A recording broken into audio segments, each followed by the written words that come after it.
Now, here's what's important about going at the speed of success. I don't have any time measurements. So I have nothing to look back at and feel like I got a win or a loss. Just learning. Welcome back to the Dry Fire Journal. This is day 405, and I've been gone for 5 weeks.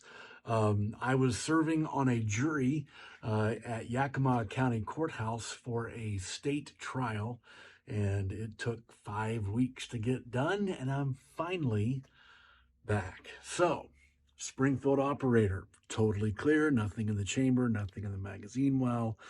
And today I am trying something very different. A level 3 Safariland holster. I do a lot of training for law enforcement, and I figured it would be really good for me to be able to not just explain the process to them of a draw from this, but be able to carry it this way myself when training them. And so this adds some extra complication. Number one, the gun is no longer where it normally goes. It needs to be further back on my hip. I normally carry about right here. It needs to be further back on my hip in order to mimic where they carry. Second, the gun is now away from my body by a good, inch and a half, maybe 2 inches. And depending on the position that I'm drawing from, it can blade out just slightly. So it's in a different placement and it's far out. The next thing is that there is 2 retention devices, which is what makes this a level 3 holster. I have to, you won't be able to see this very well, but I have to push down on this hood and run it all the way forward. That's step 1. Step 2, I have to have a little tab move to the rear, which releases the gun to be able to come out from the secondary retention device. So even if I clear the hood, the gun doesn't come out until I release it from this little tab that is right by my safety. And I need to be able to release that tab without accidentally moving my safety, because I don't want my safety off until my muzzle has cleared my body. So now I have a much more complex process in order to draw. And I'm doing this, like I said, for the sake of being able to better articulate and better demonstrate for law enforcement. But the other reason is something I learned as a musician in a former life is that sometimes in order to really advance in a process, we need to complicate the process greatly so that we learn how to do it more subconsciously because our brain is focused on other tasks than the task we've been trying to do. So, my theory is that if I can take enough time to learn to use this holster and draw my gun, it's also going to make my concealment draw work a whole lot better, because I'm going to learn to fire muscles quicker in order to allow time for the retention to feeding process to happen. So here's how I'm starting. I am not going to use a timer. I am not going to use any measurement device. I'm simply going to start at the speed of success. So if you are new to conceal carry, or you're trying to work on a new holster, new gun, new stuff, here's what I need you to know. Begin always at the speed of success with no measurement. That way you know that you are succeeding and there's no pressure to try to get it done. So here's a few draws at the speed of success. Look something like this.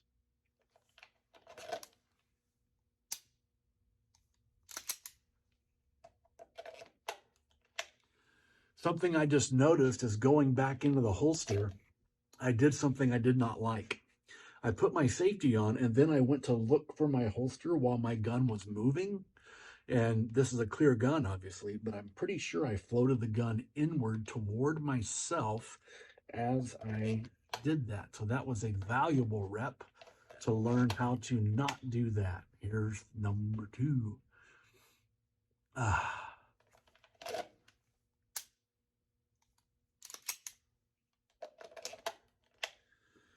I'm learning with rep number 2 that my speed of success can be a little bit quicker.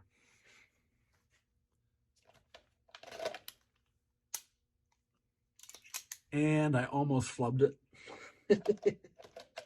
So let's try it again.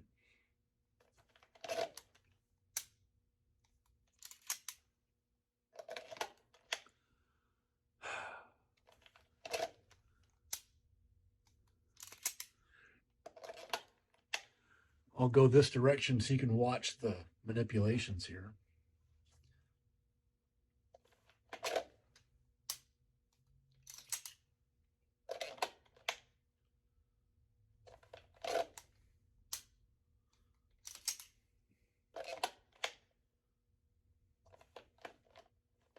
Didn't quite get it,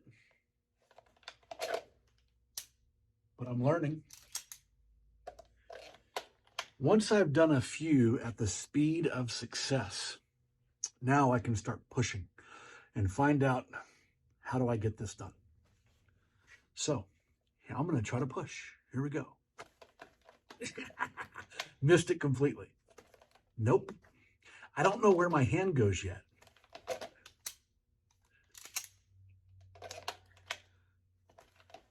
Nope.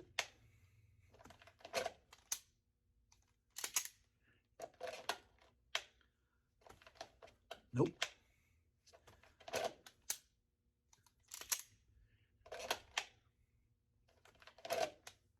Nope. I went so fast that it wasn't until about right here that I realized that I just slammed my gun into the holster on the last draw. And maybe I've been doing that already. Wow, this is a great learning process. So, speed of success also means the entirety of the repetition, which includes reholstering. So, here we go. I got so much to learn.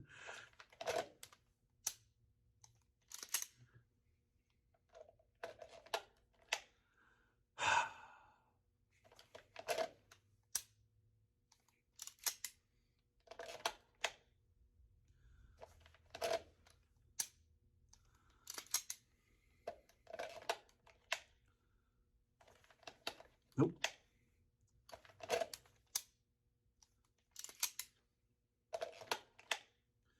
I'm just going to try to go as fast as I can and see if the wheels come off.